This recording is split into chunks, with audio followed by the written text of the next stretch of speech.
एक दिन मुझे मजबूरन गुफा वाले बाबा के पास जाना पड़ा क्योंकि लॉकडाउन में मेरे पति की नौकरी चली गई तो हमारे घर के हालात बहुत ही खराब हो चुके थे। मेरी सहेली ने बताया कि गुफा वाले बाबा के पास माथा टिकने से हर समस्या का समाधान हो जाता है। फिर एक दिन मैं गुफा वाले बाबा जी के पास चली गई। वो बाबा पूजा के बहाने मुझे अपनी गुफा के अंदर ले गया। वहां पर मेरे और बाबा के अलावा कोई नहीं था। कुछ देर बाद बाबा ने गुफा का दरवाजा बंद कर दिया। गुफा के अंदर बहुत अंधेरा था। फिर एकदम से मेरी नजर बाबा के काले रंग के सांप के ऊपर गई। सांप को देखकर मैं घबरा गई और इससे बचने के लिए हाथ पांव चलाने लगी, लेकिन मैं अपने आप को बचा नहीं पाई। फिर बाबा ने भी मेरे अकेले होने का फायदा उठाया।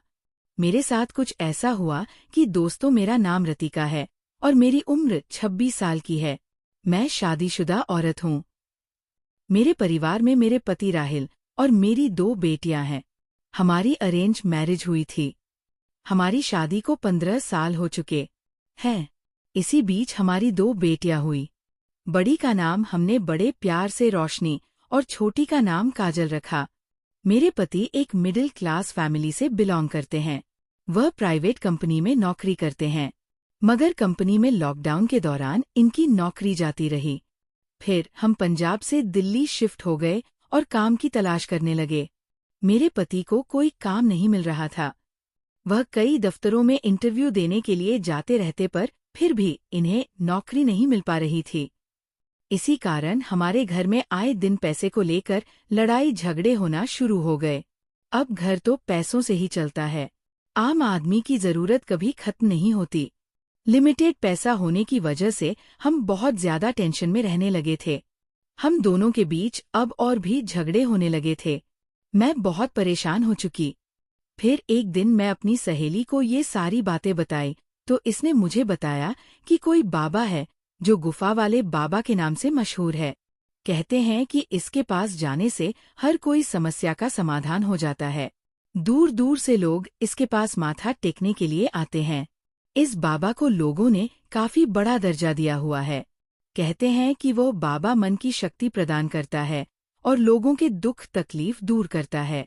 मैंने अपने पति को ये सारी बात बताई। मेरे पति इन सब बातों में विश्वास नहीं करते थे। इन्होंने मुझसे कहा, तुझे अगर जाना है तो आओ, मगर मुझे इन सब के लिए फोर्स मत करना। मैं गला साफ करने की आवाज पहले से ही बहुत परेशान हूँ। मैंने सोचा कि मैं अपने पति को बाबा के पास जाने के लिए ज्यादा फोर्स ना ही करूं तो अच्छा है। अगर इन्होंने मुझे भी जाने से मना कर दिया तो फिर मैंने सोचा कि मैं अकेली ही चली जाती हूँ। मैंने बाबा के पास जाने का विचार बना लिया क्योंकि बाबा के लिए आ गया तो हमारे घर के हालात बहुत बिगड़ चुके थे। इसलिए मैंने मजबूरन गुफा वाले बाबा के पास जाने की पूरी तैयारी कर ली। मैं ये सोच रही थी कि शायद इनके पास हमारी परेशानी का उपाय होगा। अगले ही दिन मैं नहाकर अच्छी सी साड़ी पहनकर बाबा जी के आश्रम में चली गई। बाबा जी दिखने में 45 से 50 साल की उम्र के लग रहे थे। इनके आसपास भगत जन बैठे थे। इनके दोनों बाजों में 2 लड़कियां करीब 25 की उम्र की सफेद साड़ी में खड़ी थी। बाबा जी भगवान और शक्ति की बातें कर रहे थे।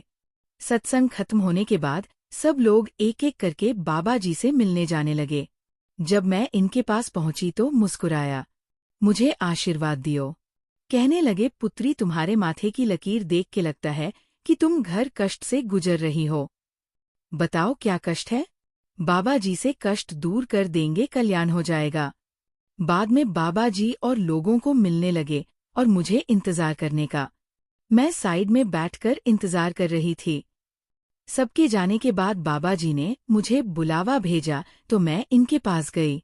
बाबा जी के साथ इनकी 2 सेविका भी थी जिन्होंने सफेद साड़ी पहन रखी थी। एक शिष्या भी थी जिसने धोती पहननी थी। बाबा जी ने मुझे अपने सामने बिठाया। पूजा करने लगे। इनकी सेवा के पीछे दिया लेकर खड़ी थी। बाबा जी की आंखें बंद थी और वह अपने होंठ हिलाते जा रहे थे जैसे कि मन में कुछ मंत्र कर रहे हो। फिर बाबा जी ने आंखें खोली और मुझे गंभीरता से देखकर कहा, जिसका डरते हुए वह पुत्री तुम्हारी जन्म प्रतिज्ञा में दोष है, जिसकी वजह से तुम्हारे परिवार के विकास में बाधा आ रही है। इसके लिए तुझे पूजा करवानी होगी, इसका उपचार करना पड़ेगा। बाबा जी की बात सुनकर मैं थोड़ा घबरा गई। मैंने बाबा जी से कहा, बाबा जी, मैं बहुत ही मुश्किलों से गुजर रही हूँ। आप कोई भी पूजा, कोई भी उपाय बताएं। मैं कोई भी पूजा करवाने के लिए तैयार हूँ। जितना खर्चा आएगा आप मुझे बता दीजिए। हम लोग बहुत ही परेशान हैं, इसीलिए मैं आपके पास आई हूँ। फिर बाबा जी ने कहा, कल तुम ना के लिए नए बिस्तर पहनकर बिना सिंदूर लगाए और बिना मंगलसूत्र पहने आश्रम में आ जाना। हम कल से पूजा शुरू कर देंगे। ध्यान रहे किसी को भी इस पूजा के बारे में मत बताना, वरना विघ्न फट जाएगा। और घर में भी किसी की कुछ भी नहीं बताना कि मैं कहाँ पर जा रही हूँ। शायद मैं बता देती कि मैं कहाँ जा रही हूँ तो अच्छा होता है, लेकिन बाबा जी ने कहा था कि पूजा में विघ्न पड़ेगा, इसलिए मैंने किसी को भी नहीं बताया। फिर मैं वहां से निकल के अपने घर आ गई। पूरी रात मैं सो नहीं पा रही थी। मैं ये सोच रही थी कि मेरी कुंडली में दोष है, मेरी वजह से पूरे घर में मुसीबत आई है और अब मैं ही इसे सुधारूंगी। अगले सुबह मैं अपने पति को नाश्ता करा के अपने बच्चों को स्कूल छोड़ने के बाद वापस घर आई। मेरे पति भी नाश्ता करके ऑफिस के लिए निकल चुके थे। मैंने घर का सारा काम खत्म किया, फिर नहाने चली गई।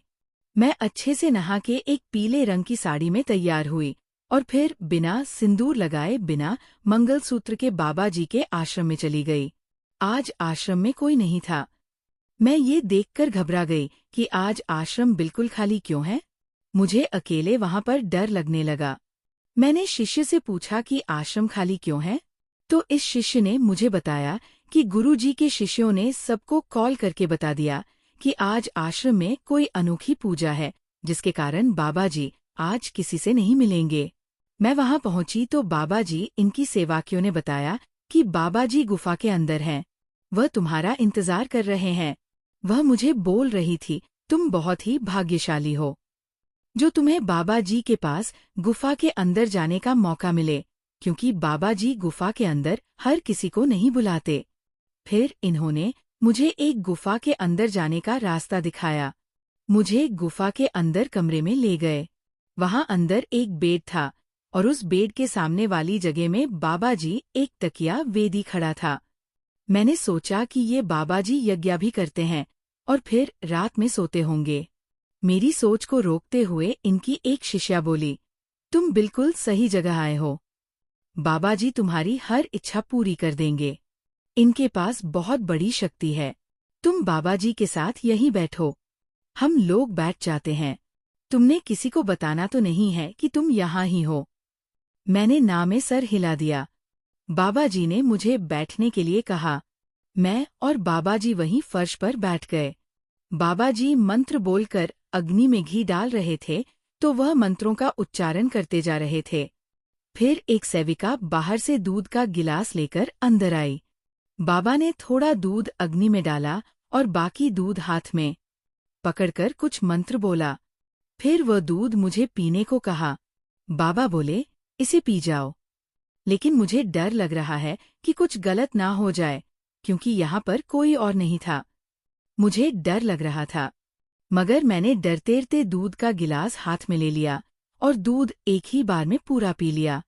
दूध पीने के बाद मुझे कुछ अजीब सा लगने लगा। अचानक ही मुझे नशा सा चढ़ने लगा। मेरी आंखों के एक अंधेरा छाने लगा। मैं बेहोशी होने लगी। फर्श पे ही गिर पड़ी। मुझे लगा मुझे शायद कुछ कमजोरी की वजह से चक्कर आ गए। पहले तो मैं कुछ समझ ही नहीं पा रही थी। कुछ देर के बाद मुझे थोड़ा होश आया तो मुझे पता चलने लगा मेरे साथ क्या हो रहा है, पर मैं इसका विरोध नहीं कर पा रही थी क्योंकि मैं पूरी तरह होश में नहीं थी। मुझे महसूस हो रहा था कुछ जने मिलकर मुझे उठा रहे हैं। फिर इन्होंने मुझे पलंग पर लिटा दिया। मैं आंखें खोल के सब कुछ देख रही थी, मगर कुछ कर नहीं पा रही थी। फिर इस बाबा ने अपने शिशु को भर इंतजार करने के लिए कहा। बाबा ने पूजा शुरू कर दी। मैं बाबा की हरकत देखकर हैरान रह गई। मैं सोचने लगी किस तरह की पूजा है। मेरे पति ने तो कई दिनों से मुझे छुआ तक नहीं था, क्योंकि वह अपनी परेशानियों से घिरा रहता था। घर की परेशानियों को देखकर मैं तो बहुत परेशान थी। अगर मैं परेशान ना होती तो यहाँ फर्जी बाबा के पास पूजा करवाने कभी ना आती। बाबा के पास आने से पहले मैंने सोचा था कि अगर एक पूजा कराने से हमारे घर में सुख समृद्धि आती है तो इसमें हर्जिया है। लेकिन मुझे नहीं पता था कि ये बाबा मेरे साथ ये हरकत करेगा। मैं एक बेहोशी की हालत में बाबा की तरफ देख रही थी। मुझे बोलते जा रहे थे कि पुत्री एकदम से शांत हो जाओ और पूजा करो। मैं तुम्हारी सब परेशानी दूर कर दूंगा। तुम्हारे घर को भी शुद्ध करना पड़ेगा। किसी दिन तुम्हारे घर पर जाकर घर को भी शुद्ध कर देंगे। लेकिन मुझे अब धीरे धीरे पता चल रहा था कि कुछ गलत हो रहा है। फिर बाबा बोल रहा था, कैसा लग रहा है पुत्री, तुम्हारे दिल में जो भी परेशानी दिल से निकाल दो। फिर बाबा जोर जोर से मंत्र आचारण करने लगा। सुबह जब मैं घर से निकली तो मैं बहुत खुश थी कि चलो पूजा हो जाएगी तो घर में कुछ बरकत होगी। लेकिन मुझसे बहुत बड़ी भूल हो गई थी कि मैंने किसी को बताया नहीं यहाँ आने के बारे में। अब अगर मैं विरोध करती तो ये बाबा मुझे मरवा डालेंगे और किसी को कुछ पता भी नहीं चलेगा। मैं वहाँ से भागना चाहती थी, मगर नशे की वजह से मैं कुछ भी नहीं कर पा रही थी। अब मुझे एहसास सोचता है कि मैं जहाँ आकर कितनी बड़ी गलती कर दी है। यहाँ तो कुछ गलत काम होते हैं। बाबा तो लहू की श्रद्धा के साथ खेलते हैं। मेरे दिमाग में बहुत सारी ऐसी बातें चल रही थी कि मैंने यानी कि गलती क्यों की है। बाबा मुझे बोल रहे थे, शाबाश पुत्री, तुम बहुत अच्छे से पूजा में हिस्सा ले रही हो। तुम ऐसी पूजा करती रहो। मैं तुम्हारे घर की हर समस्या को दूर कर दूंगा। लेकिन मैं तो जान चुकी थी कि पापा मेरी कौन सी समस्या दूर कर रहे हैं। मैं इसी दिन ठान लिया था कि एक बार आश्रम से बाहर निकल गई तो मैं इस बाबा को नहीं छोड़ूंगी। मुझे अच्छे से पता चल गया था कि बाबा के डेरे में कौन सी गलत काम होते हैं। अब मुझे बाबा के डेरे में होने वाली गलत हरकतों का भांडा फोड़ना था।